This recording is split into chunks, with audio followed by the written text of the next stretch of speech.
اعوذ باللہ من الشیطان الرجیم بسم اللہ الرحمن الرحیم قل یا ایہا الناس انی رسول اللہ الیکم جمیعا الذی لہ ملک السماوات والارض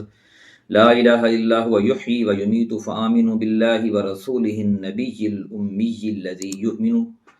باللہ وکلماتہ واتبعوہ لعلکم تہتدون۔ صدق اللہ العظیم۔ سامعین کرام، سورہ الاعراف کی آیت نمبر 158 ہے۔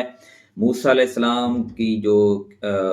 نبوت سے لے کر ان کی جو قوم ہے جو ان کے اوپر ایمان لے کے آئی، جزیرہ نما سینا میں ان کا بسیرا ہو گیا، وہاں تک کی تفصیل ہم پڑھ چکے ہیں۔ بیچ میں اللہ تعالیٰ نے کفار مکہ کو مخاطب کیا اور نبی کریم صلی اللہ علیہ وآلہ وسلم پر ایمان لانے کے لیے اس مثال دینے کی وجہ بتائی اور ان کو سمجھایا کہ جیسے حشر موسیٰ علیہ السلام کے نافرمانوں کا ہوا ہے، آپ کا بھی ویسا ہی ہوگا اگر آپ رسول اللہ صلی اللہ علیہ وسلم کی نافرمانی کریں گے۔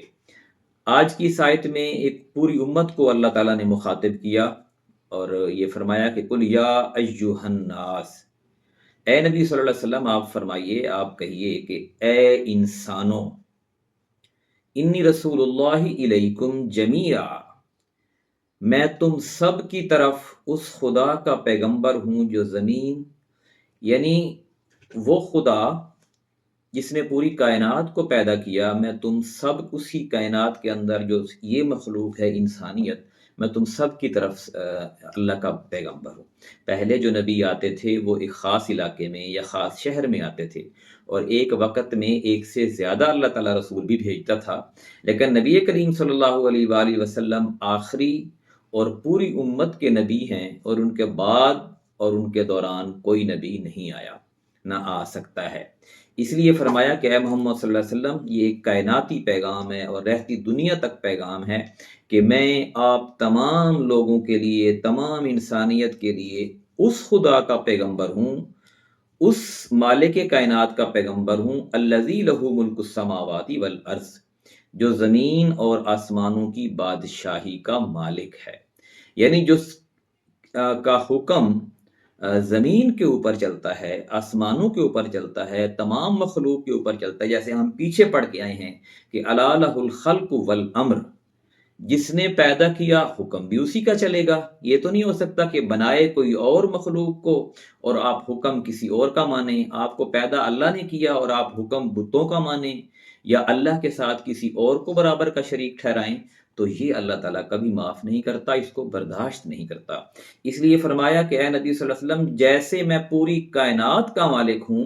اسی طرح آپ کو بھی پوری روئے زمین پر میں نے نبی بنا کر بھیجا ہے اور رہتی دنیا تک بنا کر بھیجا ہے۔ لا الہ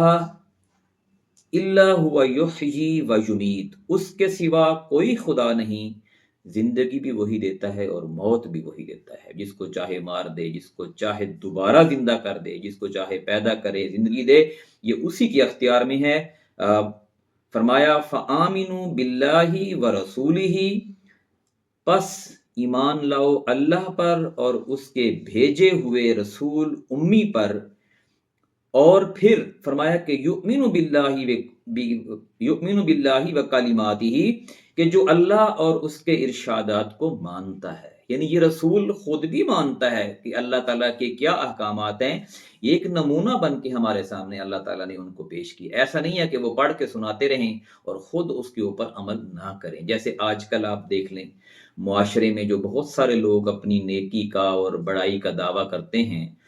اور وہ آیات اور جو فرامین ہیں وہ اکثر ان کے اوپر خود عمل نہیں کرتے، لیکن نبی کریم صلی اللہ علیہ وسلم کی وہ ذات ہے جنہوں نے اپنے عمل سے